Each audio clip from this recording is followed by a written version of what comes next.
राम। आज सुबह पूजा के लिए तैयारी कर रही हूँ और कान्हा जी का स्नान करा रही हूँ। कान्हा जी को स्नान कराने के बाद फिर उनका श्रृंगार करूँगी और बस फटाफट पूजा करके फिर माता रानी को भोग लगाऊंगी। तो कान्हा जी का श्रृंगार किया, नहलाया, उसको कपड़े पहना के सुंदर सा बनाऊंगी। बड़ा खुश हो जाता है जब ये अच्छे अच्छे नए नए कपड़े पहनता है तो बहुत खुश हो जाता है।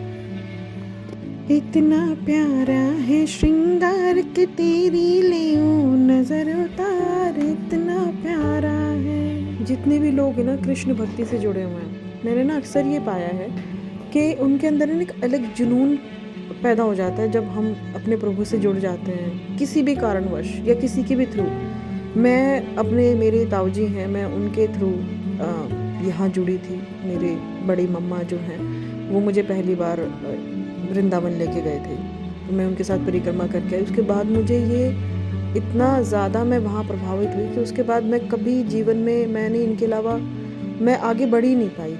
मैं सिर्फ जहाँ कदम रखूँ वहाँ प्रभु का नाम लेती हूँ, जहाँ जिस भी स्थिति में होती हूँ वहाँ सिर्फ इनका नाम लेती हूँ। और जीवन में हर संघर्ष से, हर परिस्थिति से मेरे प्रभु ने मुझे हमेशा निकाला है। इतना अद्भुत इनके साथ मेरा प्रेम है। और कान्हा जी ने तो मुझे जीवन का हर वो सुख दिया है जो कोई सोच भी नहीं सकता। तो मैं तो अपने प्रभु के बहुत ज़्यादा निमित्त हूँ। प्रभु बस कान्हा जी आपसे इतनी ही प्रार्थना है कि जैसी कृपा मुझ पे बनाई पूरे संसार को सुखमय रखें। जितनी भी त्रुटियां हैं, जितनी भी परेशानियां हैं, वो सब की ख़त्म कर दें। मैं हमेशा आपके चरणों में निमित्त हूँ। हमेशा आपसे यही प्रार्थना है कि सबको अच्छा और सुखमय जीवन मिले।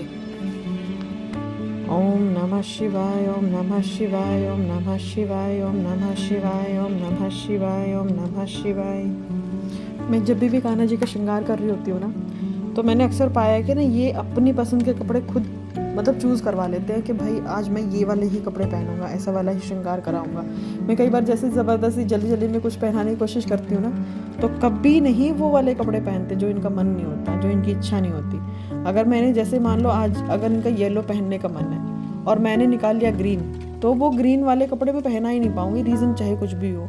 फिर उसके बाद मुझे उठ के वापस से मेरे मन में आएगा ख्याल कि हाँ यार शायद कुछ और पहनना चाह रहे हैं। तो फिर प्रभु है ना, मुझे ये इतना ज़्यादा आभास करा देते हैं कि आज मैं ये नहीं खाऊंगा, आज मैं लड्डू का भोग लगाऊंगा, या फिर आज मुझे हलवा खाने का मन है, या फिर मुझे खीर खाने का मन है। तो प्रभु ने इतनी अंदर से भावुकता और एक अलग सा एहसास पैदा कर दिया इतने वर्षों में कि जब जब इनसे नज़दीक जाकर बैठती हूँ तो एक अलग तरीके की भाव विभोर वाली फीलिंग जो है वो इतनी ज़्यादा क्रिएट हो जाती है कि फिर बस मन करता है कि इसको सजाती रहूँ, इसको ही निहारती रहूँ। तो प्रभु से जुड़ने के बाद अंदर से एक अलग तरीके का शांत हो जाना, ये भी प्रभु से जुड़ने की एक निशानी है कि वो अपने आप में हम लोगों को इतना आत्मसात कर देते हैं कि कोई कुछ कह भी रहा होता है ना, तब भी मन करता है कि ठीक है छोड़िए, क्या फ़र्क पड़ता है, प्रभु जो हमारे साथ है तो फिर क्या ही फ़र्क पड़ता है। मैं प्रभु के इतने ज़्यादा निमित्त हो चुकी हूँ कि मुझे इतना ज़्यादा अंदर से इनकी पावर फील होती है कि कुछ भी होगा ना प्रभु, तो मुझे पता है कि आप संभाल लोगे। हर परिस्थिति में आपने मुझे संभाला, आगे भी आप संभाल लोगे। बहुत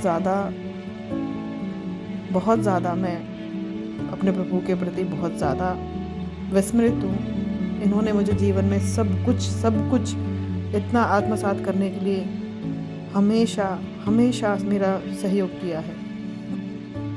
अब कान्हा जी का श्रृंगार तो हो चुका था, फिर मैंने जोत जलाई और जोत के बाद मैंने अपने लिए भी, क्योंकि हमारे यहाँ माता रानी के सामने अपने खुद की पहनने के लिए कुछ कपड़े रखे जाते हैं जो बाद में सुहागन औरतें हैं। हर किसी के यहाँ तो नहीं मैंने देखा, लेकिन मेरे यहाँ स्पेशली है ऐसा कि मैं माता रानी के सामने अपने लिए कुछ रखती हूँ और फिर जब नवरात्रि ख़त्म होते, जिस दिन अष्टमी पूजन या नवमी पूजन होता है, उस दिन मैं अपने लिए वो निकाल के रख लेती हूँ और फिर उसको मैं आगे चल के पहनना शुरू कर देती हूँ। माता रानी की अलग ब्लेसिंग है मुझे, और ये सब संसार की दुख हरती हैं, मेरे भी इन्होंने बहुत दुख हरे हैं। और मैं तो हमेशा माता रानी के निमित्त होकर यही कहती हूँ कि हम सबका भला करो माँ, जैसी आपने मुझ पे कृपा बनाई है सारे संसार पर ऐसे ही माता रानी की कृपा बनी रहे। फिर भोग लगाया और सारी तैयारियाँ, अंततः ये हुआ कि इतना अंदर से अच्छा फील होता है कि आप ये सब कुछ कर पा रहे हो। जीवन में इतना सब कुछ प्रभु ने दिया है। अपने से नीचों को देख के चलती हूँ हमेशा कि उसके पास नहीं है पर मेरे पास इतना कुछ है जो प्रभु ने बिना मांगे, माता रानी ने बिना मांगे इतनी कृपा कर रखी है कि कहीं किसी के सामने कोई हाथ नहीं फैलाना।